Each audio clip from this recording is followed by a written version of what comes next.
Pacific பெருங்கடல் நடுவில் கிட்டத்தட்ட 80 டன் எடையும் 30 அடி உயரமுடைய 900 மோவாய் சிலைகள் 900 வருடங்களாக இருந்துகிட்டு இருக்கு. இந்த சிலைகள் இங்கே எப்படி போச்சு அப்படிங்கிறது ஒரு மிகப்பெரிய மர்மமாகவே இருந்துகிட்டு இருக்கு. அங்கே இருக்கக்கூடிய பூர்வகுடி மக்கள்கிட்ட கேட்டோம் அப்படின்னா அவங்க சொல்கிறது இந்த சிலைகள் தானாகவே நடந்து போச்சு அப்படிங்கிற ஒரு வேடிக்கையான பதில் தான். இதை தெரிஞ்சுக்கலாம் அப்படின்ட்டு விஞ்ஞானிகள் ஆய்வில் இறங்குறாங்க. சரி, ஒருவேளை மரக்கட்டைகளை வச்சு அதில் உருட்டின் சிலை எடுத்துகிட்டு போயிருப்பாங்க அப்படின்னு பார்த்தோம்னா அப்படியும் வாய்ப்பு கிடையாது. ஏன்னா இது மலைப்பாங்கான இடம்.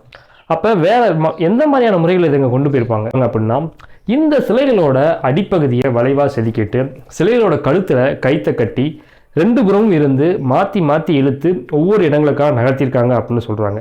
சரி, இந்த சிலைகளை இந்த தீவில் வெவ்வேறு இடங்களில் வைக்கக்கூடியக்கான காரணம் என்ன அப்படின்னு யோசிச்சிருக்காங்க. இந்த சிலைகள் இருக்கக்கூடிய எல்லா இடங்கள்லையுமே நன்னீர் ஊற்றுகள் அமைஞ்சிருந்திருக்கு. அதே மாதிரி இந்த சிலைகள் இருக்கக்கூடிய எல்லா இடங்களையும் வளமான மண்ணும் அமைஞ்சிருக்கு. மக்களுடைய வாழ்வாதாரமான விவசாயத்துக்கும் குடிநீருக்கும் வழிகாட்டியாக இந்த சிலைகள் அமைஞ்சிருக்கு அப்படிங்கிறது இந்த ஆய்வு மூலியமாக தெரிய வந்திருக்கு.